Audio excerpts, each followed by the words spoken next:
What's going on, everybody? Andrew Figuarelli here with All Ball TV. Thank you once again for checking us out. You're kind of getting a behind-the-scenes type look and feel here, but today I wanted to go over our recaps for last night's action. So today is Friday, August 10th, and last night was the first full slate of NFL preseason games.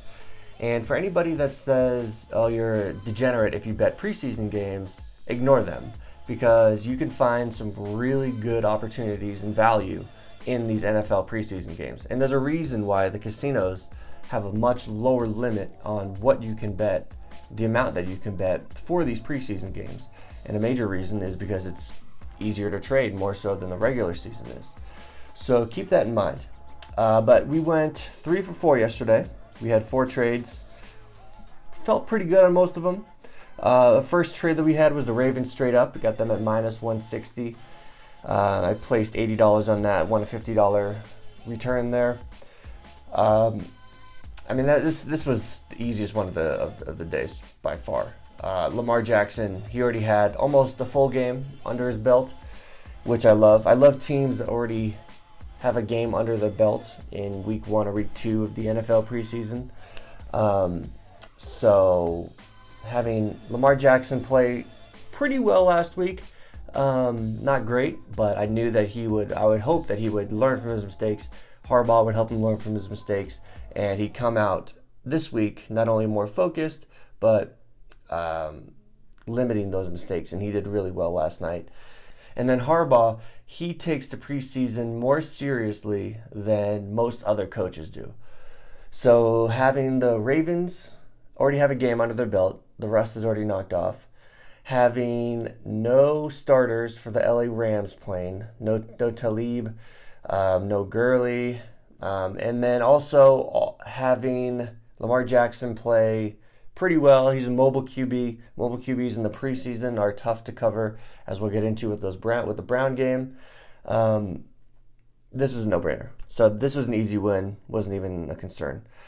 Next up, we had the Browns at the Giants. So I took a little bit of a gamble with this one. My gut feeling and everything that I had pregame was to bet the Browns. Tyrod Taylor, who was a starting QB in Buffalo, and then Baker Mayfield, who was the number 1 draft pick, taking on the Giants' secondary and third string. So I took the Giants at minus 2.5, and this is actually in game when they were up by 3. And the first series that Baker Mayfield had, he was backed up against his own goal line, of course, but he looked horrible. And instantly I thought, Johnny Manziel, this guy's overhyped, a white mobile QB, and I don't think that he's going to have the impact that everybody thinks he has. And not only did he perform really well the rest of the game, Davis Webb, the QB for the Giants, this backup QB for the Giants, was garbage, absolute garbage. In fact, he was so bad. Let's see what his stats were. 9 for 22 with 70 yards. And out of those 9 completions that he had, I would say probably 5 of them were actually real passes. The other 4 or 5 were just kind of dump-offs to the running backs. And then the running back would run up the field. He was so bad that my strategy for next week is whatever half that Davis Webb is playing in, whether he's taking half of the first quarter in the full second quarter after Eli Manning plays, or if he's downgraded and playing half the second half of the game, I would bet against him almost all preseason. He was so dreadfully bad. But Baker Mayfield played great. Going 11 for 22, 212 yards, 2 touchdowns.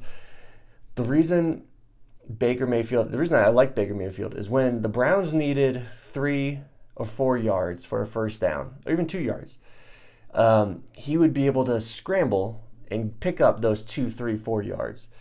More so than, and he only had, maybe, let's see how many rushing yards Baker Mayfield had. It's not pulling up the stats, but he didn't really have that many rushing yards. But he had the rushing yards that he did have, they counted.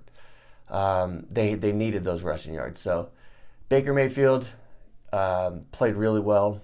Tyrod Taylor, He only played a couple. He played the first 2 series. He did really well as well. So the Browns were 4-0 last year in the preseason. They take preseason seriously, and they're garbage during the season. But listen, they're going to put up a lot of points, and they're going to give up a lot of points.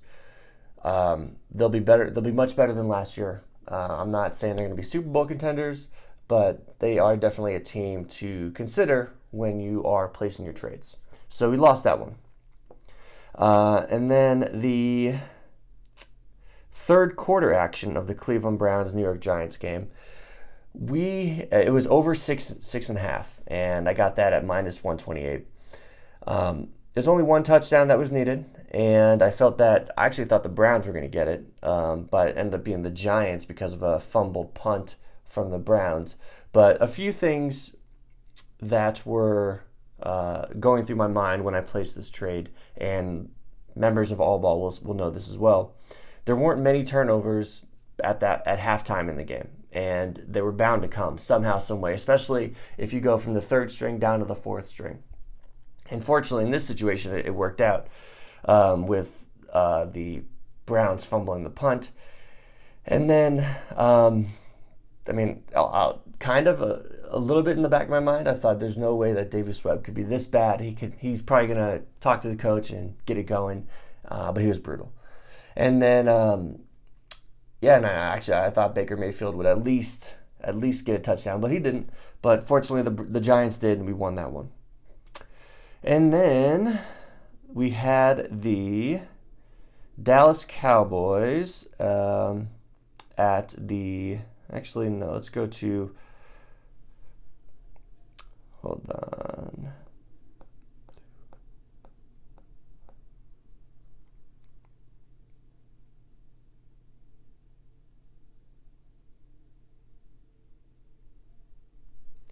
And then next up, we had the Cowboys playing the Niners in San Fran. Dak played 1 series, and Garoppolo played 1 series as well. Garoppolo looks good. He looks good. I'm a Patriots fan, and I am also a Garoppolo fan. I don't care what team he's on. He's a fantastic QB. His arm strength, just flicking the ball, was better than Davis Webb or any other QB that I've seen yesterday. But he played really well, even though he didn't score any points. And I believe they only had 1 series and ended up punting away. But Garoppolo looks really good. I was a little concerned that this year maybe Garoppolo will have some tape on him. Other teams will have tape on him, and maybe he won't do as well. But Garoppolo played really well. But anyways, I digress. So pregame, the over for the first half ended up going to 19. And that's a lot. That's essentially 2 touchdowns and 2 field goals. And in the preseason, that's not easy, especially with backup QBs. And something I like with the Stations app is sometimes you get lucky because the pregame total may be a 1.5 or a point off than what the in-game total is. And if a game's just about to start, you can still place a bet pregame or you can place a bet in-game if you get that little 5-minute window there. And in this situation, the first half total was 19 pregame. The first half, before the game started, they opened up the in-game lines. And the first half for the in-game line was over 17.5. And this was at -102. And the 17.5, I really wanted the over in the first half. I thought maybe Dak would play more than just 1 series, and I thought maybe Garoppolo would play more than just 1 series. I thought maybe they'd get 2 series at the most, but they didn't. But I took the in-game 17.5 over at -102, and we hit that. Now, keep in mind, this was a little bit of luck because the Niners did score right before halftime, and I was a little concerned about that. But even before that, I was nervous about them getting a field goal. I think it was 14 at the time, right before the Niners punched it in. And I thought maybe they'd kick a field goal, and then I'd be stuck right above the total, which is 17. I'd be at 17.5. And actually, during the Cowboys' opening drive, Dak when he was playing, the number dropped down to 16.5. And that's 16.5 and 17.5, even though it's a 1 point difference, it's a huge difference. Because even if the Niners or Cowboys were to kick a field goal when it's at 14, it'd go to 17 and we hit our over. So when I saw that 16.5 was available, but I already placed my 17.5, I was a little disheartened and a little nervous, but came out on top with a nice little payout there. So went 3 for 4. We got some great games on tonight as well. We have the Falcons playing the Jets, and then we have the Lions playing Oakland. 2 okay matchups. We're not going to see Matt Ryan tonight. We're probably not going to see Jones tonight. There's going to be a lot of good QBs in the preseason for the Jets, so that's a game to watch at 4:30 Pacific time, and then Detroit Oakland at 7:30 Pacific. So keep that in mind. This is Andrew Figueroa, All Ball TV, and thanks so much for checking us out. Thanks.